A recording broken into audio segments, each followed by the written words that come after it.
Good morning. We're here today to announce 3 separate cases highlighting the ongoing threat posed by Chinese economic espionage and research theft in the United States.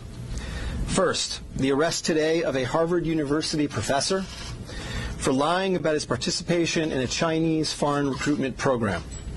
Second, this morning we have unsealed a separate indictment of a Chinese national working as a scientific researcher at Boston University who failed to mention on her visa application that she is also a lieutenant with the People's Liberation Army.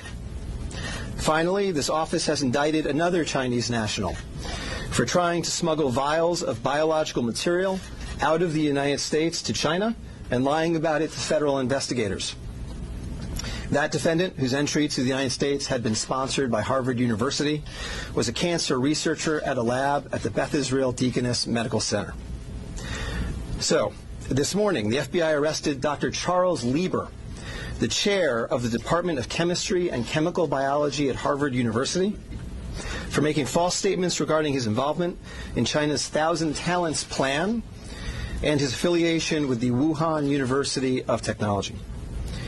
The complaint alleges that Dr. Lieber signed a contract with the Chinese university in Wuhan and was paid up to $50,000 per month, plus up to $158,000 in living expenses, and awarded more than $1.5 million to set up a research lab at the Chinese school and work there on researching nanotechnology.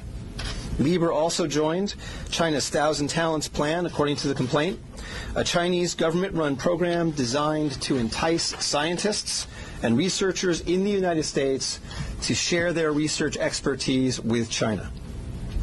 At the same time, Dr. Lieber was receiving U.S. grant funds from the Department of Defense and the National Institutes of Health. National Institutes of Health spends up to $39 million a year funding medical research in the United States. Those programs required Dr. Lieber to disclose if he was working with, including receiving funding from, any foreign power. When questioned, Lieber hid his involvement with the Chinese entities, including specifically disavowing any connection to China's Thousand Talents Plan. Meanwhile, based on the complaint, it appears that China paid Lieber hundreds of thousands of dollars over the years for his involvement with the Chinese entities and for his work on research for Chinese gain. Also today, a federal grand jury indicted Yanqing Ye, a Chinese national, with lying on her J-1 visa application, making false statements to Customs and Border Protection, conspiracy, and being an unregistered agent of the People's Republic of China. According to court documents, Ye is a lieutenant in the People's Liberation Army, but she concealed her military connections while employed as a researcher at Boston University's Department of Physics, Chemistry, and Biomedical Engineering Center for Polymer Studies. The indictment alleges that a colonel in the People's Liberation Army and other military officers from the Chinese National University of Defense Technology gave Ye numerous assignments while she was in the United States, such as conducting research, assessing U.S. military websites, and sending documents and information back to China. In April 2019, Ye was questioned by customs officers at Logan Airport on her way to China. According to the indictment, she lied about her involvement with Chinese military projects. A border search of her electronic devices showed that Ye had compiled information for the People's Liberation Army about 2 U.S. residents with expertise in robotics and computer science. Lastly, last week this office indicted Zheng Xiaozhong, a Chinese national sponsored by Harvard University who was doing cancer research at the Beth Israel Deaconess Medical Center.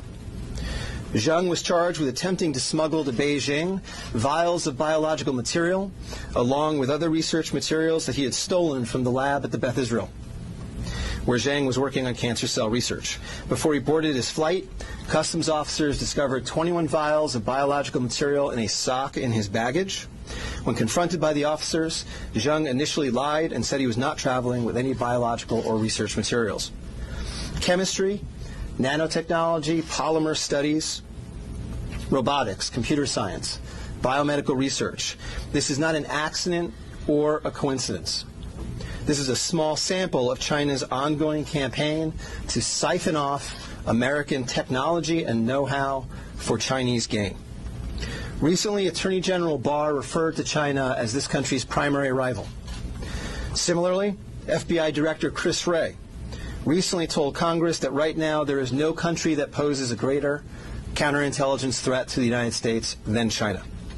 Through the use of not only traditional intelligence officers, but academics, researchers, its own private citizens, China is engaged in a massive, long-term campaign to steal U.S. research and technology for its own uses. As demonstrated by these cases, on the academic side, the Chinese government uses partnerships and exchanges with U.S. schools and research institutions to access cutting-edge research and equipment. Obviously, most visiting Chinese academics and researchers are here to work in good faith in U.S. institutions, but some of them are not. Some number have been incentivized by the Chinese government, either through the use of money or other means, to gather U.S. research and smuggle it back to China.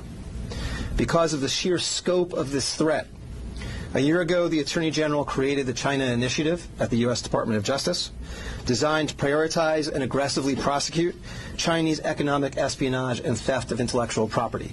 The cases we are announcing today are part of that effort. Boston is an especially attractive target for this kind of exploitation, and universities and research institutions and tech companies in this area must become sensitized to this threat. Our community benefits greatly from the diversity and talent of international visitors and our partnerships with foreign institutions, especially research institutions. But Chinese economic espionage and theft is a real and daily occurrence that we must begin to confront.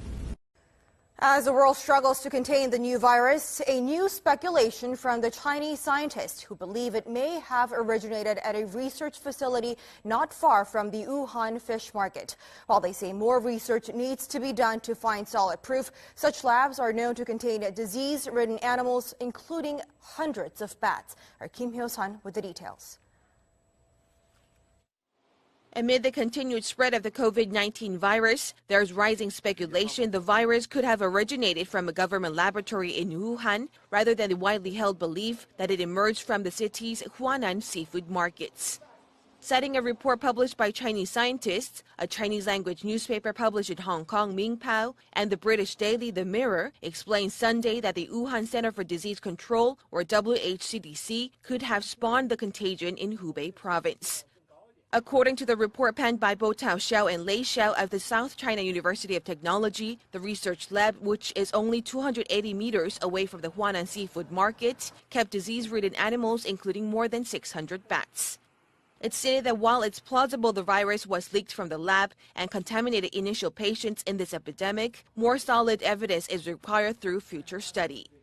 The report also raised a possibility that the Wuhan Institute of Virology could have leaked the virus while it was carrying out tests involving Chinese horseshoe bats. Against such a backdrop, an article published by the Washington Times late last month is garnering attention as it raised the possibility that the disastrous outbreak could be the accidental result of biological weapons research. This comes as a renowned law professor at Tsinghua University in Beijing, Xu Jianren, is known to be missing after publicly condemning Chinese President Xi Jinping for failing to contain the spread of the virus at an early stage. He even added the condemnation could be the last message of his life. Kim Hyo-sun, Arirang News.